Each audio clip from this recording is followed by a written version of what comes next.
श्री श्री गौर निताई की, श्री श्री राधा श्याम सुंदर भगवान की, श्री जन्माष्टमी महामहोत्सव की, भारत माता की। हरे कृष्णा। ओम नमो भगवते वासुदेवाय।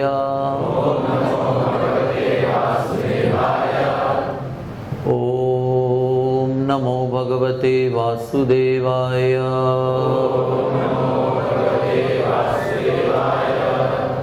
ओम नमो भगवते वासुदेवाय।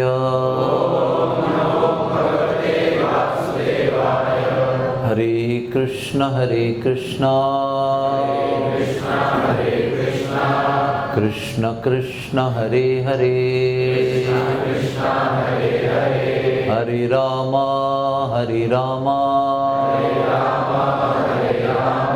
राम रामा हरे हरे।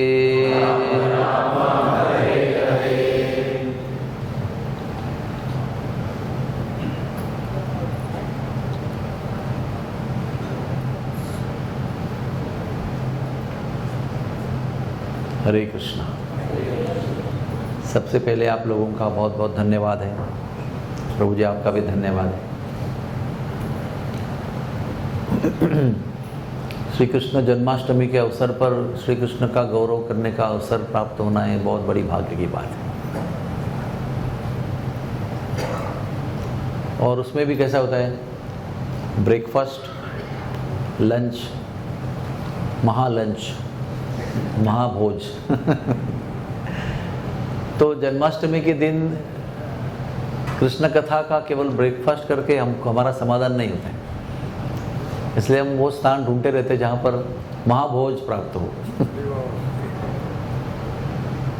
क्योंकि हरि अनंता, हरि कथा अनंता। जन्माष्टमी की जो कथा है वो 1 घंटे में नहीं हो सकती, और कितने भी घंटे देंगे तो भी वो कथा पूरी नहीं हो सकती। ये भी एक इम्पोर्टेंट बात है समझना।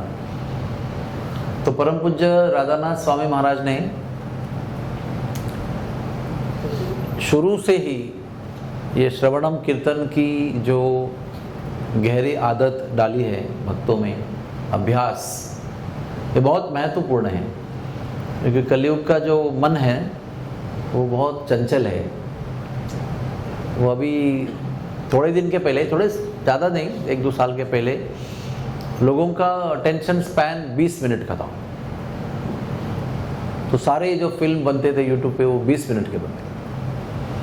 उसके बाद में बोला कि वो अभी 7 मिनट हो गया है। तो अभी 7 मिनट के फिल्म बनते हैं। अभी शॉर्ट्स आ गए हैं, 1 ही मिनट, बस 1 ही मिनट के ऊपर उनको नहीं जमता है। मेरी एक बहन आई थी मुझे मिलने के लिए, और कज़िन सिस्टर है मेरी। तो कहते मैं आपका सारे वीडियोस आता है मेरे पास, लेकिन मैं ना केवल वो जपा टॉक है ना 7 मिनट का, वही सुन पाती हूँ। मैं वो 2 घंटे का कथा नहीं सुन सकती। तो ये हमारी स्थिति है कलयुग में। और अगर श्रवण में हमको आगे बढ़ना है तो उसका अभ्यास करना पड़ेगा, बहुत आवश्यक है ये। क्योंकि सारी शुरुआत जो हमारी भक्ति की है वो श्रवण से होती है। बिना श्रवण के आपको क्या पता चला और क्या पता चल सकता था। जो सुना वो अच्छा लगा, आपने ग्रहण किया तो किसी को बताया, फिर उसका आपने स्मरण किया, आपके स्मरण में आ गया, वो स्मरण के खाते में जमा हो गया, और उसके आगे जाकर जीवन का परिवर्तन हुआ है। आप सब लोग विचार कीजिए इस बात पर। और अगर श्रवण की क्षमता बहुत कम है तो स्मरण भी बहुत कमजोर हो जाएगा।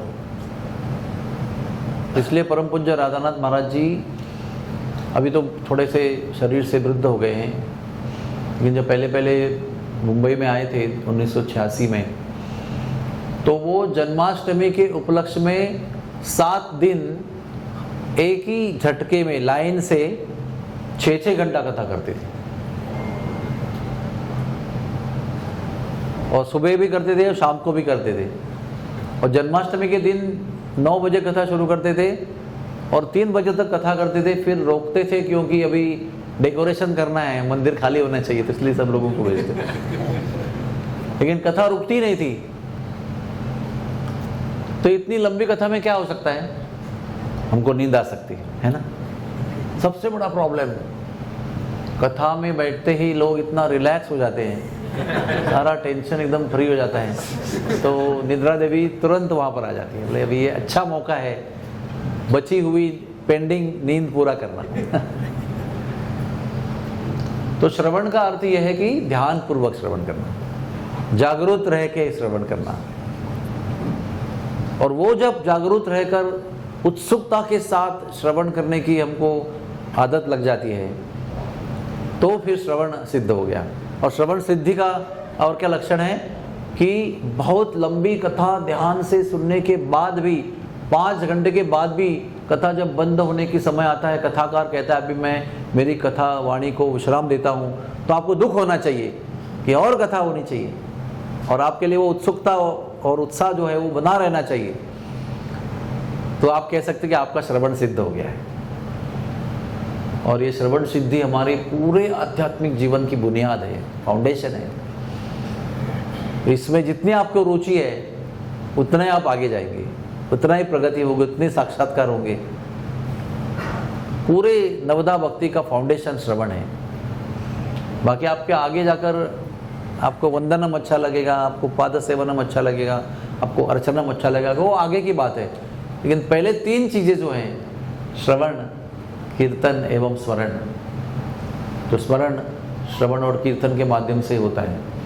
और वही स्मरण, इस बात को याद रखना कि अंतकाले च मामेव स्मरण मुक्त्वा कलेवरम, श्रवण मुक्त्वा कलेवरम नहीं कहा है, कीर्तन मुक्त्वा कलेवरम नहीं कहा है, क्या कहा है, स्मरण मुक्त्वा कलेवरम। क्योंकि स्मरण करने के लिए अगर आपकी वाचा भी चली गई और आपका श्रवण इंद्रिय भी चला गया, समझो बुढ़ापे की वजह से, तो भी स्मरण हो सकता है, क्योंकि आत्मा में स्मरण करने की शक्ति है। अगर आपने आत्मा को, अपने आप को, स्वयं को अगर वो अभ्यास दिया है, तो कोमा की अवस्था में भी हम और आप स्मरण कर सकते हैं। और एक बात भगवान ने हमको कलयुग में बड़ी वरदान दी है, कलयुग में नहीं, जहाँ तक भौतिक विश्व है, जहाँ तक शरीर है, देह है और आत्मा देह में फंसा हुआ है, आखिरी क्षण तक, जब तक हम शरीर को त्यागते नहीं है, वो क्षण तक हम सुन सकते हैं। इसलिए 5 ज्ञानेंद्रियों में सबसे शक्तिशाली और सबसे चिरायु यानी अंतिम क्षण तक साथ देने वाला जो ज्ञानेंद्रिय है वो श्रवण इंद्रिय है। इसलिए मृत्यु की शैया पर अगर पूरी गहरी बेहोशी में भी अगर कोई पड़ा है, फिर भी वो सुन सकता है। या आप लोगों को पता होना चाहिए, भक्तों को पता होना चाहिए कि जब तक शरीर छूटता है तब तक हम सुन सकते हैं। और खुशी की खबर यह है कि शरीर छूटने के बाद भी आत्मा सुन सकती है, अर्थात आत्मा चिरंतन सुन सकती है। शास्त्रों में यह भी लिखा है, तो शरीर छोड़कर आत्मा अलग हो जाती है तो वो अपने मृत शरीर को देखती है, यानी उसकी दृष्टि भी बाधित रहती है। वो देखती है लोग रो रहे हैं, हाँ बहुत तुलसी दे रहे हैं, पानी दे रहे हैं, वो ले जा रहे हैं, सब कुछ दिखाई पड़ता है। क्योंकि आत्मा उस शरीर से इतनी आसक्त है, अभी छूट गया है जबरदस्ती, फिर भी उसी के इर्द गिर्द वो आत्मा मंडराती रहती है। इसलिए हम लोग कीर्तन करते हैं, क्योंकि वो आत्मा वो कीर्तन सुन सके। इसलिए हम लोग प्रार्थना करते हैं ताकि वो आत्मा, ऐसे गरुड़ पुराण में लिखा है कि वो उस समय किसी का रोना धोना उस जीव को काम नहीं आता है, और जीव को उसमें इंटरेस्ट भी नहीं होता है कि ये रो रहा है, वो रो रहा है, ये रो रहा है, सब लोग छाती पीट कर रो रहे हैं। उल्टा वो ज़्यादा रोना जो होता है ना, वो जीव के प्रस्थान के लिए हानिकारक होता है। वो जीव जाना चाहता है लेकिन जा नहीं सकता है, क्योंकि ये जो रोना धोना है उसको पकड़ के लाता है वापस, आ सकती है। लेकिन लिखा है शास्त्र में कि मृत्यु के बाद में वो आत्मा उन लोगों को धन्यवाद देती रहती है जो भगवान नाम लेकर उसके लिए प्रार्थना करते रहते हैं। इसलिए हम लोगों को जरूर बिना संकोच, बिना आलस्य ऐसे समय पे जाना चाहिए और अपने आत्मा की तरफ से कंट्रीब्यूशन देना चाहिए हरि नाम का, और हरि नाम के साथ प्रार्थना का, प्रार्थनामय हरि नाम का योगदान देंगे तो वो जीव जहाँ पर भी लटक रहा है वहाँ पर हरि नाम सुनेगा और उसको स्मृति बनी रहेगी। वो स्मृति जो हरि नाम की, भगवान की है, वो उसे यमराज के और यमदूतों के, यमलोक की यातना से बचाएगा। दूर दूर तक उस क्षेत्र में, उस घेरे में यमदूत और यमराज प्रवेश नहीं कर सकते, उनका वो क्षेत्र ही नहीं है, आ ही नहीं सकते वहाँ पर। तो जो भक्त जब किसी के समय पर कीर्तन करते हैं, प्रार्थना करते हैं, तो बड़ी शक्ति होती है। तो ये स्मरण हमको इस जीवन में प्राप्त करना है। और ठाकुर भक्ति सिद्धांत जी अपने अनुभाष्य में और रूप गोस्वामी उपदेशामृत के जो श्लोक हैं उसके तात्पर्य में भक्ति सिद्धांत जी का तात्पर्य भी प्रभुपाद जी उद्धृत करते हैं। और उसमें लिखा हुआ है कि स्मृति की भी कई स्थिति होती है। उसमें एक अनुस्मृति होती है जो सूक्ष्म होती है, और स्मृति का अंतिम क्षेत्र जो है वो समाधि है। अक्सर समाधि हम समझते हैं कि समाधि यानी सब कुछ छोड़ छाड़ के जाना और एक दिन मर जाना, और जब वो बनाते हैं उसको समाधि कहते हैं। वो भी सही है, लेकिन समाधि का वास्तविक सूक्ष्म अर्थ है निरंतर अबाधित अखंड सूक्ष्म स्मरण। आत्मा के अंदर के कोने में, अंदर के हिस्से में, गहराई में, बिना खंड के जो सूक्ष्म स्मरण होता है उसको समाधि कहते हैं। और वो समाधि हमको जीवन में प्राप्त करनी है, मरने के बाद नहीं प्राप्त करनी है। मरने के बाद वो समाधि प्राप्त होगी, उसको टुम्ब कहते हैं। टुम्ब यानी जो थड़गा, मराठी में थड़गा मतलब अभी आपका शरीर या जो अस्थि है वो उसको स्मारक बनाएंगे, वो समाधि की बात नहीं कर रहे। ये समाधि जीवंत होते हुए हो सकती है। निरंतर यशोदा देवी, गोपिकाएं, ग्वाल बाल, भगवान के भक्त, सुदामा, ये सारे लोग ये इस समाधि अवस्था में थे। निरंतर एक भी क्षण भगवान की विस्मृति नहीं थी उनकी बस। तो ये सारे जो कथाओं का प्रयोजन है, आयोजन है, आयोजन प्रयोजन के साथ एक ही है, वो कि हम लोगों को, सब लोगों को ये स्मृति अखंड प्राप्त हो। और उत्सव का जो अनेक हिस्से हैं उसमें से एक हिस्सा है भगवान की कथा। जैसे उत्सव मनाते हैं तो क्या करते हैं हम लोग, बढ़िया भोग लगाते हैं भगवान को, बहुत व्यंजन लगाते हैं, कभी 1000, कभी 1500, 3000, 5000, जैसे भी क्षमता हो, इच्छा हो। फिर डेकोरेशन करते हैं, फिर फूलों का श्रृंगार करते हैं, फिर अनाउंसमेंट करते हैं, फिर सब लोग कीर्तन करते हैं, सब नाचते हैं, कूदते हैं, सब लोग मिलते हैं, साथ में बैठ के प्रसाद लेते हैं, भोजन करते हैं, भगवान के विषय में डिस्कस करते हैं, उसको चर्चा करते हैं, क्या करना है, योजना बनाते हैं। तो ये उसका उत्सव मनाने का एक भारी हिस्सा है, external aspect of celebrating the festival. और महोत्सव की व्याख्या ऐसे की गई है कि नृत्य किए बिना आनंद के साथ एकत्र होकर उस घटना को महोत्सव नहीं कहते हैं। शादी को भी महोत्सव बनाना है तो शादी में नाचना चाहिए, भगवान का नाम लेकर कीर्तन करना चाहिए। इसलिए हम लोग शादी होने के बाद में दूल्हा दुल्हन को भी नचाते हैं पुरोहित के रूप में, और सब लोगों को भी खींच खींच नचाते हैं, ताकि वो महोत्सव कैटेगरी में उसका वर्ग हो वर्गीकरण। तो ये बाह्य स्वरूप है उत्सव मनाने का, जो करना ही चाहिए, जो अंगों के साथ, शरीर के साथ, इंद्रियों के साथ में भगवान की सेवा में, उत्सव में लगना चाहिए, इसलिए वो बाह्य स्वरूप है। लेकिन अंतर्गत स्वरूप जो है, सूक्ष्म स्वरूप जो उत्सव का है, वो कथा सुनना है। वो उतना ही इम्पोर्टेंट है, हो सकता है ज़्यादा इम्पोर्टेंट हो सकता है, क्योंकि कथा उत्सव में सुनने के पश्चात वो उत्सव के प्रति हमारी आस्था बढ़ती है, हमारा उत्साह बढ़ता है, हमारा निश्चय बढ़ता है, और हम भाव से उसको बना सकते हैं। नहीं तो वो जो बाह्य घटना है वो भी बोझ बन जाएगी। अरे भाई कितना बोलेंगे, अभी आप प्रभु जी छोड़ने दो, सोने दो, अभी बहुत हो गया है ना। लेकिन अगर कथा सुनकर हमारा उत्साह अगर बहुत उच्च कोटि पर पहुंच गया है, तो शरीर थकने पर भी आपकी आत्मा नहीं थकेगा, आपका मन नहीं थकेगा, और आप लगे रहेंगे, गिर जाएंगे लेकिन फिर भी लगे रहेंगे। क्योंकि मन में जो शक्ति होती है वो भी शरीर में नहीं होती है, और शरीर में शक्ति होती है वो मन के द्वारा ही प्राप्त होती है। अगर मन चंगा तो कुछ भी कर सकते हैं आप।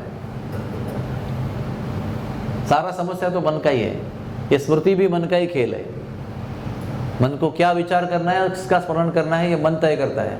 और मन को जो श्रवण से शक्ति हम देते हैं तो मन की विचार की और स्मृति की दिशा बदल जाती है। तो सारा जो हमारा कार्यक्रम का सार है वो कृष्ण की स्मृति है। ध्यान रखना इस बात का। जीवन के अंतिम क्षण में भी वो स्मृति आपके काम आएगी। अंते नारायण स्मृति। कल परसों भी मैंने सुना कि श्रीमद् भागवत का सार क्या है। श्रीमद् भगवद गीता का सार क्या है? शरणागति है ना, सर्वधर्मम परित्यजम, सब जानते हैं। तो श्रीमद् भागवत का सार क्या है? अंते नारायण स्मृति। फाइनली श्रीमद् भागवतम कहा इसलिए है कि अंतिम क्षण पर नारायण कृष्ण भगवान की स्मृति हो जाए। और चैतन्यम चरितामृत का सार प्रेम है। तो शरणागति और स्मृति दोनों सम्मिलित हैं। तो इतना बड़ा श्रीमद् भागवतम का आयोजन परीक्षित महाराज के लिए किया गया। क्यों? अंते नारायण स्मृति। शरीर छूटते समय उनको भगवान की स्मृति हो। तो आइए हम सब लोग ये निश्चय करें, भले शरीर थका हो, सेवा करके रात को देर तक सेवा की है, बहुत हो सकता है, लेकिन प्रयास कीजिए कि ध्यान से जागरूक रहकर कथा श्रवण करें। और नींद आएगी, इसमें कुछ आश्चर्य की बात तो नहीं है, लेकिन नींद आने के बाद में हम क्या करते हैं वो ज़्यादा इम्पोर्टेंट है नींद आने से। एक तो अगर नींद ज़्यादा प्रभावी कर गई तो बाजू वाले को उसको जगाना चाहिए, प्रभु माता जी उठो, कथा चल रही है। और हमको अगर उसकी अनुभूति हो रही है कि अभी हम नींद के प्रभाव में जा रहे हैं तो हमको तुरंत उठ के खड़ा होना चाहिए। ये हमको कृष्णा कॉन्शियसनेस के पहले वर्ष ही बता दिया गया था, फर्स्ट थिंग।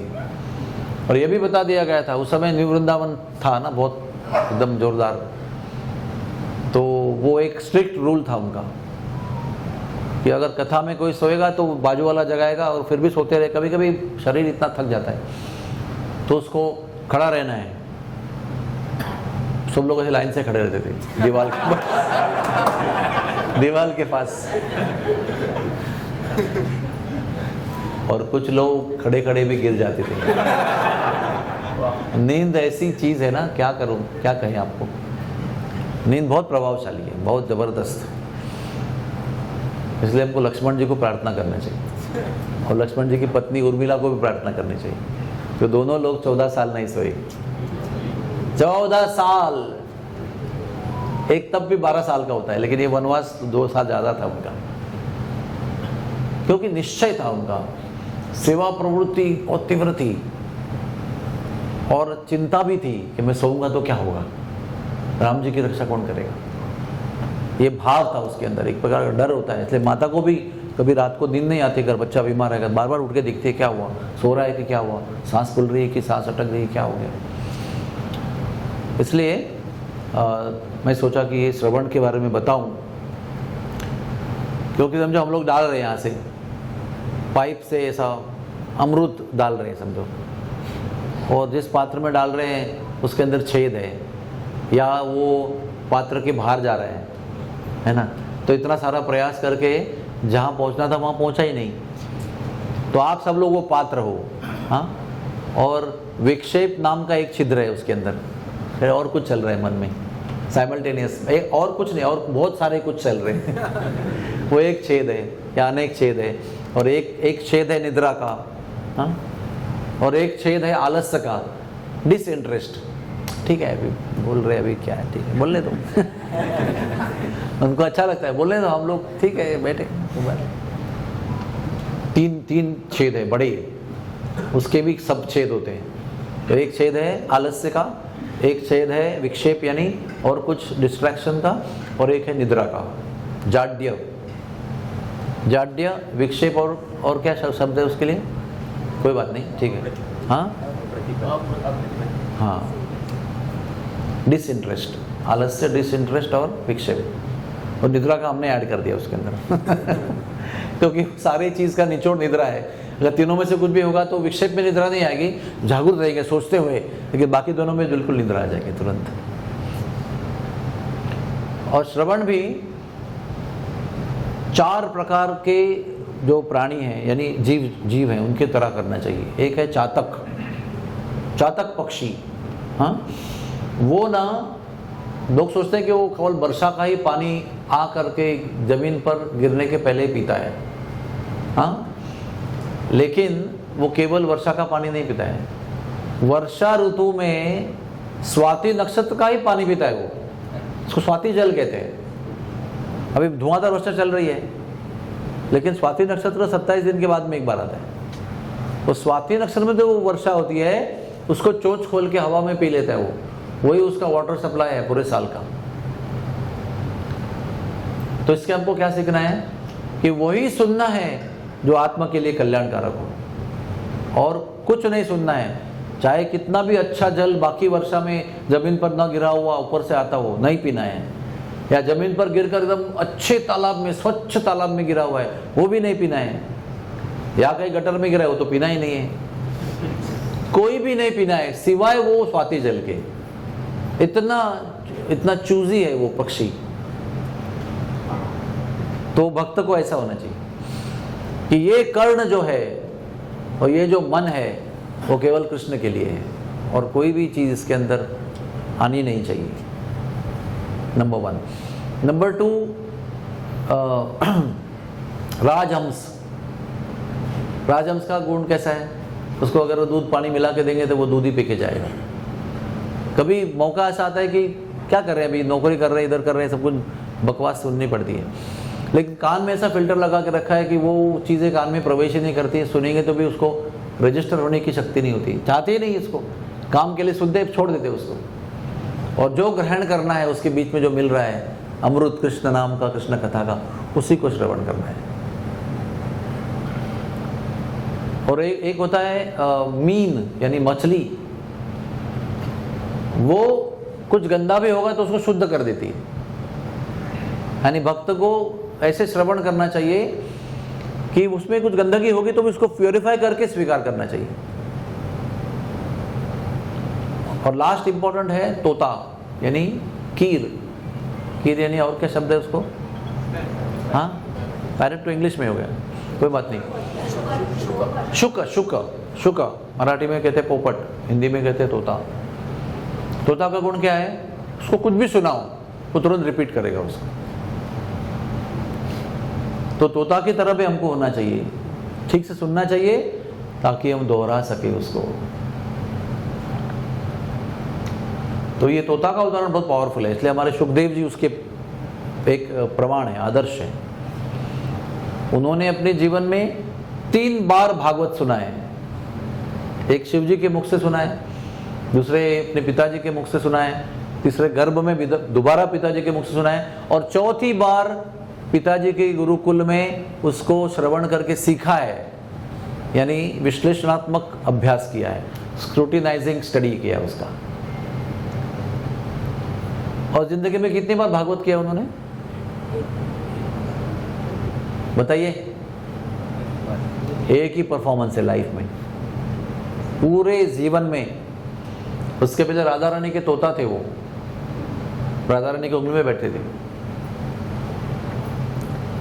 और राधा रानी की अंगुली में बैठे हुए उन्होंने क्या क्या देखा होगा, किस किस प्रकार की लीलाओं का अवलोकन किया होगा, कौन सी लीला में सहभाग लिया होगा, सोचिए आप। उसके अलावा इतने निकटदर्शी लीला का दर्शन किसको नहीं होगा। और राधा रानी और कृष्ण के साथ में वो जाना चाहते थे नेचुरली ना, सब लोगों को, हनुमान जी को, बुद्धव जी को, सबको भगवान के साथ जाना है, लेकिन उनको कहा गया कि आपको नहीं जाना है। तो उन्होंने, मन कुछ कह रहा है लेकिन आदेश कुछ है सेवा का, तो उसके लिए उन्होंने स्वीकार किया, ठीक है हमें क्या करना है, आपको विश्व में हमारी लीलाओं का श्रवण लोगों को कराना है। तो अभी इसके बाद सुखदेव ने क्या, सुख जी यानी तो तोते ने क्या बताया वो बड़ा ध्यान से सुनिए। वो तोता कहता है कि जब तक मैं किसी महात्मा महाभागवत के मुख से आपकी कथा नहीं सुनता हूं तब तक मैं उस कथा को दोहराने के योग्य नहीं हूं। कौन कह रहा है ये? वो शुक कह रहा है, जिसने इतने निकट से लीलाओं को देखा है, जो उनको कथा बतानी है, तो उसके अलावा वो कथाओं का डिटेल्स कौन जान सकता है? शिव जी नहीं थे उसमें, व्यासदेव नहीं है कृष्ण की ब्रज लीला में, निकटता से वो देख रहे हैं, माधुर्य लीला, सख्य लीला, वो नहीं देख रहे हैं। लेकिन फिर भी सुखदेव जी का कहना यह है कि महात्माओं के मुख से आपकी लीलाओं का श्रवण किए बिना मैं योग्य नहीं होऊंगा किसी को आपकी कथा बताने के लिए।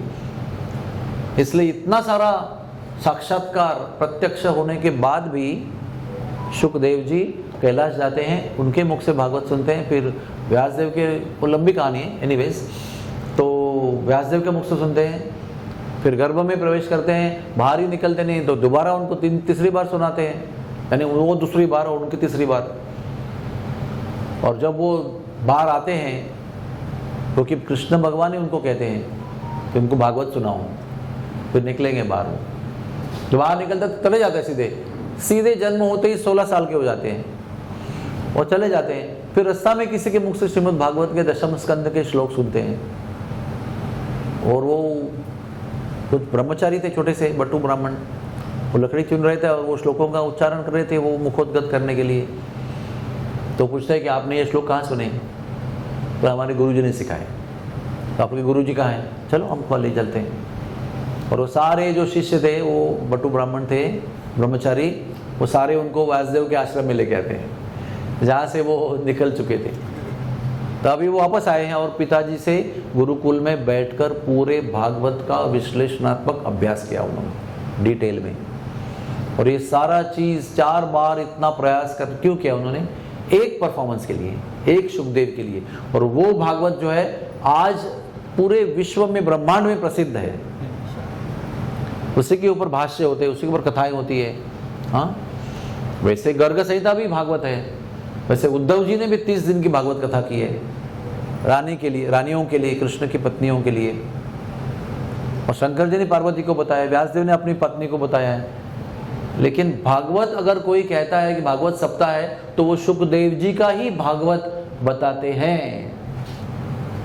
टिप्पणी और शास्त्रों से देंगे, लेकिन मूल कथानक जो है वो सुखदेव जी ने बताया हुआ ही भागवत बताएंगे। तो वो कितना प्रभावशाली है, क्योंकि उसके पीछे तपस्या है, श्रवण की, चिंतन की, मनन की, उसके बाद कीर्तन में योग्यता प्राप्त हुई है। इसलिए सुखदेव जी को कीर्तन आचार्य कहा गया है।